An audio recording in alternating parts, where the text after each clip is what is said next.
What's up mga idol? May hapon mga kadali.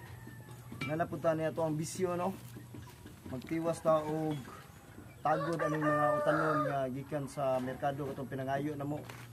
Wala siya mahurot dayon kay usa ka sako man to. Karon hapon na manglawog man meron sa amuang Rhode Island Red og Australorp. Ang Australorp katong itom no. Taraw. Saan siya? Cabbage. Nya nay okra, nay beans,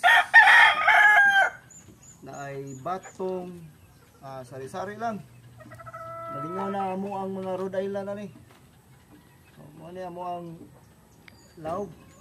Ang uban nalata man. No. Nalata so kinila to taguron. Sayo na kay trabaho tagod-tagod. Hindi ko tagod-tagod laog sa ato ang Rhode Island Red. Again, dako na kinig-save na mo sa amuang kay ug di na to sa bulag inani ang atong Rhode Island ug Australorp perti dako ang kaon. No?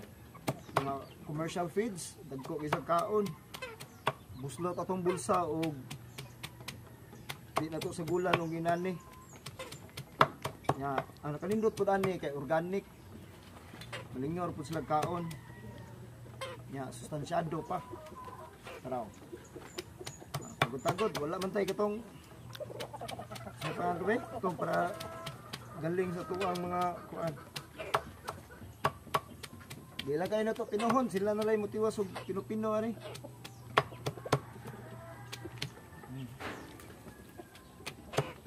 So, ngani ra kasayon. Magpugi lang ta, haron ta maka kwarta pohon, maka save. Ara.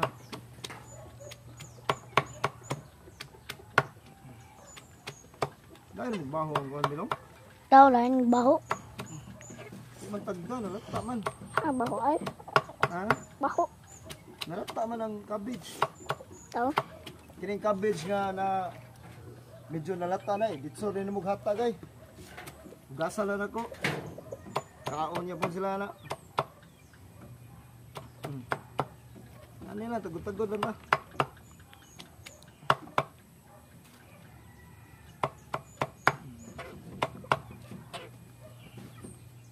Tara.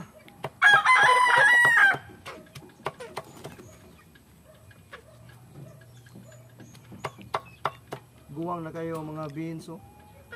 Napay turok ko. Pwede na siya sabod bino. Asa? Ay, tanom ba? Isman ino mami. Ako din itanom eh. Itanom tani. Oh. Di ba? Itanom ni. Mga beans oh. Ito na ilain kay ato na ikuan. Oh, makautanon pa ta mga idol oh.